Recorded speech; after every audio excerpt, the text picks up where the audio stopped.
Mrs. Williams lived in a small street in London, and now she had a new neighbour.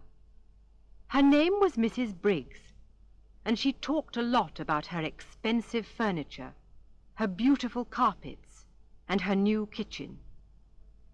"Do you know," she said to Mrs. Williams one day, "I've got a new dishwasher. It washes the plates and glasses and knives and forks beautifully." "Oh?" Mrs. Williams answered. "And does it dry them and put them in the cupboard too?" Mrs. Briggs was surprised. "Well," she answered, "the things in the machine are dry after an hour, but it doesn't put them away, of course." "I've had a dishwasher for 12.5 years," Mrs. Williams said. "Oh?" Mrs. Briggs answered. "And does yours put the things in the cupboard when it has washed them?" She laughed nastily.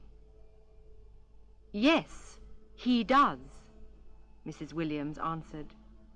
"He dries the dishes and puts them away."